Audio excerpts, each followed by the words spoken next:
Assalamualaikum warahmatullahi wabarakatuh.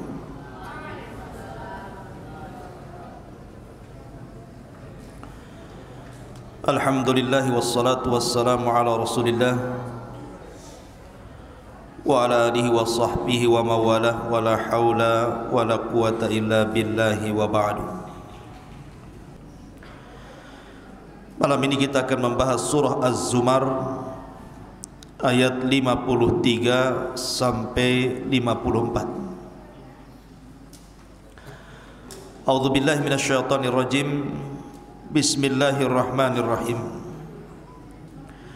Qul ya ibadiyalladzina asrafu ala anfusihim la taqnatu min rahmatillahi innallaha yaghfiru dzunuba jami'a innahu huwal ghafurur rahim. Katakanlah wahai Muhammad, hai hamba-hambaku yang melampaui batas terhadap diri-diri mereka, janganlah kamu berputus asa dari rahmat Allah. Sesungguhnya Allah mengampuni dosa-dosa semuanya, dan sesungguhnya Dia yang Maha Pengampun lagi Maha Penyayang. Wa anibu ila rabbikum wa aslimu lahu min qablu an ya'tiyakumul adzabu wa hum la tunsarun. Dan kembalilah kamu kepada Tuhan dan berserah dirilah kepadanya sebelum datang azab kepadamu, kemudian kamu tidak dapat ditolong lagi. Ma'asyiral muslimin, jamaah sekalian yang dimuliakan Allah Subhanahu wa taala, surah Az-Zumar ayat 53 sampai 54 ini ada asbab nuzulnya. Ketika Umar bin Khattab radhiyallahu an berhijrah dari Mekah ke Madinah. Kita tahu bahwa hijrah kaum muslimin di zaman Rasul berapa kali? 3 kali. 2 kali ke Habasyah, Ethiopia, dan yang terakhir ketiga kalinya ke Madinah. Lah ketika itu Umar bin Khattab radhiyallahu an hendak hijrah dari Mekah ke Madinah, dan sudah sepakat akan berangkat 3 orang. Pertama Hisham ibn As, kemudian yang kedua Ayyas ibn Abi Rabi, dan juga Umar bin Khattab radhiyallahu anhu. Maka janjianlah 3 orang ini untuk berangkat. Ketika Umar bin Khattab radhiyallahu anhu sudah berdua bersama Ayyas ibn Abi Rabi, rupanya Hisham ibn As ini tertahan oleh keluarganya sehingga tidak bisa hijrah. Akhirnya Umar pun hijrah berdua bersama Ayyas ibn Abi Rabi. Berangkat 2 orang ini dari Mekah menuju Madinah. Di tengah jalan, rupanya rombongan ini, 2 orang ini, Umar dan Ayyas ini, berjumpa dengan rombongan Abu Jahal, Amr bin Hisham atau Abul Hakam atau dikenal dengan Abu Jahal. Dan orang-orang musyrik menghadang 2 orang ini. Tapi mereka tidak berani kepada Umar, karena Umar bin Khattab radhiyallahu an itu jago dalam berkelahi. Tidak ada orang berani dengan Umar, sehingga mereka tidak berani mengganggu Umar. Yang diganggu adalah Ayyas ibn Abi Rabi ini, karena Ayyas ini masih ada kekerabatan dengan Abu Jahal, sama-sama dari Bani Mahzum. Maka Abu Jahal bersiasat, mengatakan kepada Ayyas ibn Abi Rabi ini, kata Abu Jahal, ya Ayyas, sesungguhnya ibumu sudah bernadar. Karena kita tahu bahwa Ayyas ini salah satu sahabat yang awal-awal masuk Islam. dan dia ikut hijrah ke Ethiopia juga, sehingga lama tidak berjumpa dengan ibunya.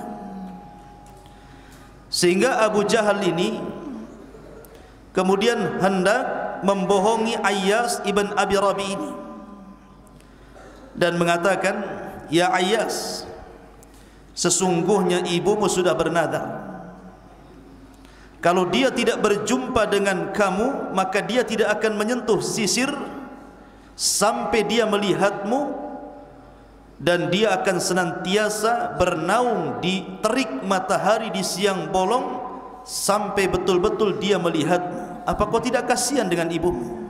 Kau tinggalkan dia dari Mekah ke Madinah.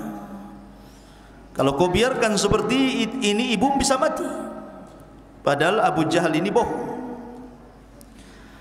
La Umar bin Khattab radhiyallahu an memperingatkan Ayyas dan mengatakan, "Ya Ayyas, innahu wallah iyuridukal qaumu illa liyaftinuka an dinik." Wahai Ayyas, kamu jangan dengarkan apa kata Abu Jahal. Sudah, berangkat saja kita ke Madinah. Mereka berbohong kepadamu dan hendak memfitnah agamamu. Rupanya Ayyas ini kepengaruh dengan ucapan Abu Jahal. Dia terngiang-ngiang dan teringat dengan ibunya, sehingga dia mengatakan kepada Umar bin Khattab radhiyallahu anhu dan mengatakan, "Ya Umar, biarkan saya pulang dulu.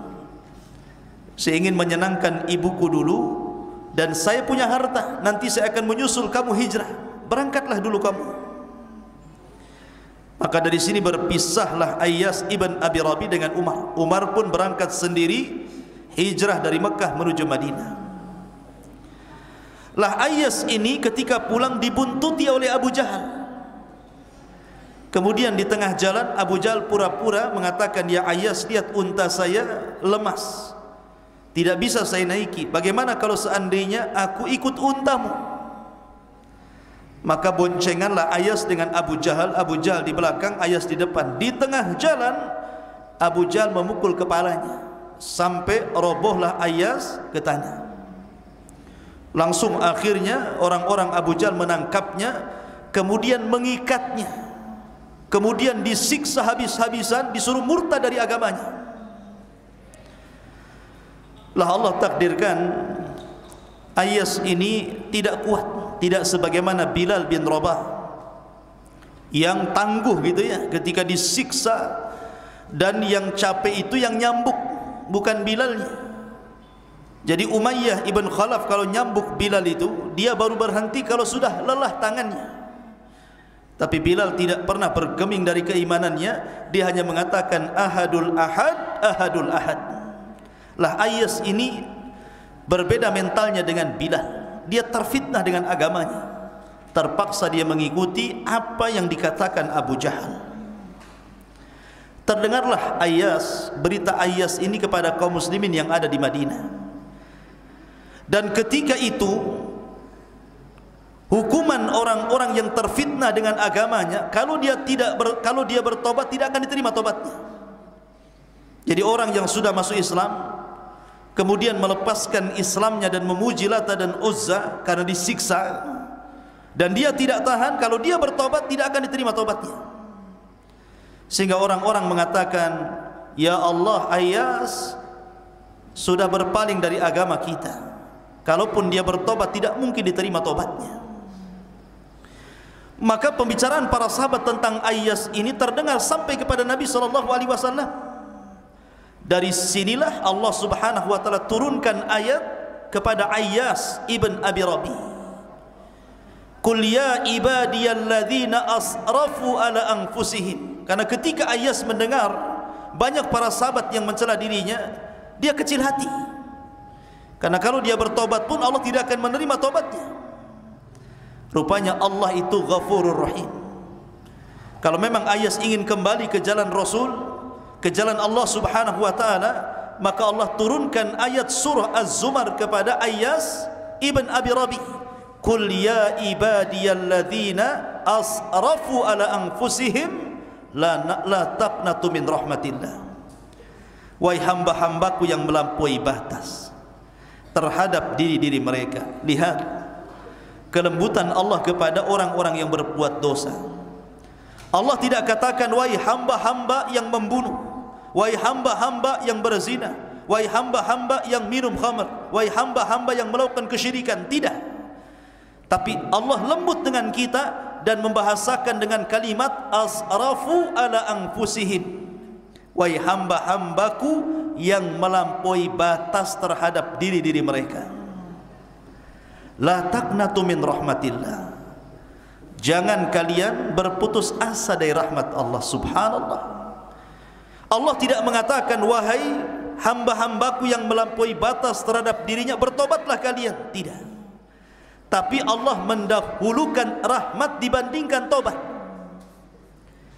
Kalau saya boleh analogikan seperti ini, kalau seandainya Anda ini jualan barang, kemudian ada yang membeli barang Anda, sebelum barang dikeluarkan, orang itu sudah ngasih duit dulu. Jadi sebelum Allah menerima tobat kita, Allah sudah memberikan rahmatnya dulu. Dan itu menunjukkan kasih sayang Allah dengan kita. Di sini Allah mendahulukan rahmat dibandingkan tobatnya.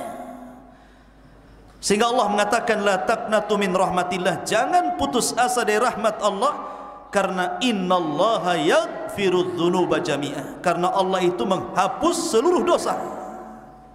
Dahulu di zaman Bani Israel ada preman yang membunuh 99 jiwa. Kalau hari ini kita punya tetangga mendengar membunuh tetangganya, dikatakan sadis itu. Gimana kalau yang dibunuh itu 99 nyawa? Tetapi anak muda ini diberikan hidayah, ingin bertobat kepada Allah Azza wa Jalla. Karena di zaman itu kan syariatnya masih menggunakan syariat bukan Islam. Bani Israel masih mengikuti syariat Yahudi. Maka anak muda preman ini datang kepada seorang rahib, seorang padri, seorang pendeta, dan mengatakan, wahai padri, wahai pendeta, aku sudah membunuh 99 jiwa. Halli minat taubah, apakah aku punya tobat? Karena rahib atau padri ini tidak punya ilmu, berfatwa sembarangan dan mengatakan, oh kalau kamu tertutup tobatmu, banyak kali sudah kau bunuh orang. Marahlah dia. Ketika dia mendengar tidak ada tobat, marah dia. Dia ambil pedang, dia tebas leher si padri itu, mati si padri itu. Tebas lehernya, matilah. Percaya, saya tebas antum. Ya. Akhirnya kemudian ketika dia sudah membunuh si padri itu, genaplah 100 jiwa dia bunuh. Tapi dia tidak putus asa. La taqnatu min rahmatillah, dia tidak putus asa mencari rahmat Allah Azza wa Jalla. Datanglah kepada seorang alim, dia mengatakan, wahai alim, wahai ulama, saya sudah membunuh 100 jiwa nih. Tadinya 99, si padri kurang ajar, kubunuh juga dia, 100 nih jadinya. Adakah tobat bagiku wahai ulama? Maka sang alim mengatakan, ada. Tapi syaratnya kau harus bertobat di negeri sono. Di sana ada sebuah negeri, semua isinya orang saleh, isinya para ulama. Kau berangkat ke sana, tinggallah bersama mereka, niscaya kau akan diterima tobatnya. Pentingnya mencari lingkungan di sini. Akhirnya berangkatlah anak muda yang sudah membunuh 100 jiwa ini ke kampung yang dimaksud orang alim tadi. Allah takdirkan di tengah jalan dia terpeleset, kemudian jatuh, kemudian mati. Belum sampai di desa itu, maka kemudian datanglah malakul maut. Setelah dicabut ruhnya, datang dua malaikat. Pertama malaikat azab, yang kedua malaikat rahmat. Kata malaikat azab, ini ruh punya saya, dia pantas masuk neraka karena sudah membunuh 100 jiwa. Kata malaikat rahmat, tidak, ini ruh punya saya, karena sudah ada keinginan tobat maka pantas dia masuk surga. Rebutanlah ruh itu, tarik menarik antara malaikat azab dengan malaikat rahmat. Allah Subhanahu wa taala mengutus malaikat hakim, malaikat pemutus di antara dua malaikat azab dan rahmat ini. Kata malaikat hakim, gini saja, kita ukur saja antara kematian preman ini dengan desa orang-orang saleh, ataupun kematian preman ini dengan ulama yang ditanya dia, dekat ke mana? Kalau dekat ke desa tersebut, maka ambil wahai malaikat rahmat. Kalau dekat kepada alim yang bertanya, maka ambil wahai malaikat adab. Berarti dia masih jauh daripada rahmat Allah. Subhanallah. Ketika itu sebenarnya anak muda ini masih jauh daripada desa yang akan dituju dan masih dekat dengan alim yang ditanya. Tapi karena rahmat Allah itu luas, rahmat Allah itu mendahului kemurkaannya, Allah lipat bumi itu, sehingga kemudian Allah dekatkan dengan desa yang dituju dibandingkan dengan orang alim yang ditanya. Subhanallah. Harusnya dia diambil malaikat adab, tapi karena Allah lipat bumi, didekatkan dengan desa yang dituju, akhirnya malaikat rahmat berhak mengambil ruhnya dan Allah masukkan ke dalam surga. Lihat bagaimana rahmat Allah mendahului azabnya. Begitulah kasih sayang Allah subhanahu wa ta'ala. Sebesar apapun dosa kita, kalau datang kepada Allah tidak menyekutukannya, maka Allah akan datang dengan seberat dosa yang kita pikul saat menghadap kepada Jalla fi'ula Allah tabaraka wa ta'ala. Wallahu a'lam bishawab. Saya kira sudah itunya, sudah siap. Baik, kita tutup. Subhanakallah bihamdika asyhadu an la ilaha illa anta astaghfiruka wa atubu ilaik. Allah ta'ala. Assalamualaikum warahmatullahi wabarakatuh.